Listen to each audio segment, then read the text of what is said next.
Hi hello नमस्ते. स्वागत करते तुमचं मी माझ्या आजच्या व्हिडिओमध्ये. रात्रीची भांडे होते. पहिलं तर मी भांडे घासून घ्यायचे होते मला, आणि नंतर मला आहे ते किचन वगैरे साफ करायचं होतं. नंतर मी आंघोळ करणार होते, कारण रात्रीचा राडा तसंच होता आणि आंघोळ करून मला आवरायचं नव्हतं. त्यासाठी मी म्हटलं की अगोदरच सगळं आवरावं. सगळे भांडे घासून घेतले. नंतर मी किचन, माझं खूप घाण झालं होतं, मग मी किचन पण घासून घेतलं. किचनवर सगळं सरपचं पाणी म्हणजे निरम्याचं पाणी आहे ते किचनवरती टाकलं, आणि सगळं किचन आहे ते घासणीने छान असं घासून घेतलं, आणि नंतर परत मी धुवून घेतलं. तर मला एक कमेंट आली होती की तू किती वाकून गेली आणि किती थकली. पण जबाबदारीचं ओझं जर खांद्यावर असेल तर थकणं आणि वाकणं याच्यात काहीच हे नसतं. माणूस कधीच थकत नसतो, आणि कधीच म्हणजे जबाबदारीने तो मी वाकलेली आहे मेन म्हणजे. आणि दुसरी गोष्ट, तुझं वय काय आहे, तर दुसरी कमेंट मला अशी होती की तुझं वय काय आहे, तर मी सांगते की माझं वय आहे ते 36 आहे, आणि 36च्या मानाने मी खूप स्ट्रॉंग आहे.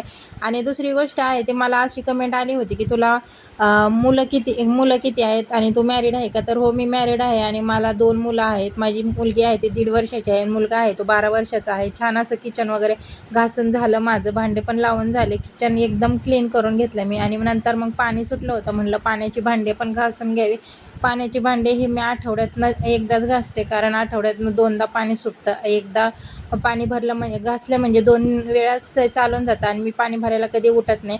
तर सगळं कामावरून परत मला सिलाई करायला लावली होती, कारण हे ऑर्डर होते, आणि हे टी शर्ट होते ते कंपनीचे टी शर्ट होते. ते टी शर्ट मला शिवायचं होतं. सगळं आवरलं, जेवण वगैरे केलं, मुलांना झोपवलं, आणि नंतर मग मी परत सिलाई करायला बसले. छान असे सगळे टी शर्ट शिवून झाले, म्हणजे सगळे नाही झाले, ते भरपूर होते. पण मला जेवढं माझ्या मिस्टरांनी काम सांगितलं होतं तेवढं मी काम केलं. म्हणजे मला 20 टी शर्ट बनवायला लावले होते, आणि त्याला ही बाजूला पट्टी लावली होती. ही कॉम्बिनेशन आहे स्किन कलरचं ऑरेंजला.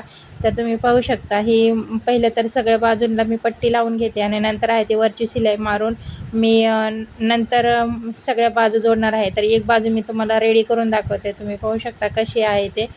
असंच हे छान ऑरेंजला कॉम्बिनेशन आहे, खूप छान दिसतं, तुम्ही पाहू शकता. आणि प्रत्येकजण म्हणतं की तुला व्ह्यूज भरपूर येतात, तुझे व्हिडिओ असे खास काही बघण्यासारखे नसते. तर मी तुम्हाला प्रत्येकाला हेच सांगते की माझे व्हिडिओ बघण्यासारखे नसतात, पण मला पंचायत करणारे भरपूर लोक आहेत की माझे व्हिडिओ कमी बघतात, पण माझे कमेंट वाचायला भरपूर येतात. त्यासाठी त्यांच्या कमेंट वाचण्याच्या नादात माझे व्ह्यूज हे वाढून जातात, आणि त्याचा मला फायदा होतो.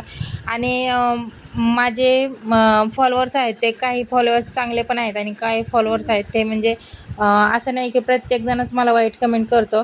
पण कोणी कोणी वाईट कमेंट पण करतं, आणि त्यातून मी वाईट कमेंट करणाऱ्यांना अजिबातसुद्धा माझ्या आय डीवरती ठेवत नाही. मी त्यांना रिप्लाय न देता मी त्यांना ब्लॉक करते. मग ॲटोमॅटिक ती कमेंट आहे ते डिलीट होऊन जाते. तर तुम्ही पाहू शकता मी सगळं काम आहे ते व्यवस्थित करू राहिले आहे. आज पूर्ण दिवसभर मला हेच काम होतं, कारण आज मला झोपायला पण भेटणार नव्हतं, कारण मायरा आणि बाबू दोघं पण झोपले होते. तोपर्यंत मला हे सगळं काम करायचं होतं. 20च टी शर्ट होते, पण एकटीने करणं म्हणजे एकटीला सगळंच करायचं होतं. बाजू पण तयार करायच्या होत्या, टी शर्ट पण जोडायचे होते, कॉलर पण लावायचे होते, सगळेच रेडी करायचे होते. त्यासाठी एकटीला बोर होतं, पण तरी पण मला ते करायचंच होतं. त्यासाठी मी कंटिन्यू केलं. मायरा 3-3.5 तास आरामशीर झोपते, तोपर्यंत मी म्हटलं की माझं निम्मं काम तर होऊन जाईल. परत संध्याकाळच्या स्वयंपाकाला पण सुरुवात करायची असते. पण आज मी ठरवलं होतं आज संध्याकाळी काहीतरी खिचडी वगैरे हलकं-फुलकंच काहीतरी करायची. त्यासाठी कामात अजिबात व्यत्यय नाही. आणि माझे जवळचेच आहेत, तेही मला अजिबातसुद्धा मला फॉलो केलं नाही. माझ्या जवळच्या म्हणजे माझ्या बहिणीसुद्धा आहेत, त्यांनी पण मला फॉलो केलेलं नाही. आणि माझे भाऊ वगैरे कोणीच त्यांनी मला फॉलो केलं नाही. कोणतेच नातेवाईक माझे इंस्टावर यूट्यूबवर नाही आहेत, कारण त्यांनी मला फॉलो केलेलं नाही आहे. कारण म्हणतात ना, जवळच्यांनाच आपला माणूस पुढे जात असतो, ते देखवत नसतं. त्यासाठी माझे घरातलेच माझे दुश्मन आहेत. बाकीचे आहेत ते मला फॉलो करतात, माझे व्हिडिओ पण बघतात. पण जे घरातलेच आहेत ते, त्यांनी अजून मला फॉलोसुद्धा केलं नाही, आणि माझे व्हिडिओ बघतसुद्धा नाही. तर असा होता माझा आजचा व्हिडिओ. तुम्हाला कसं वाटतं ते कमेंट करून नक्की सांगा. थँक्यू.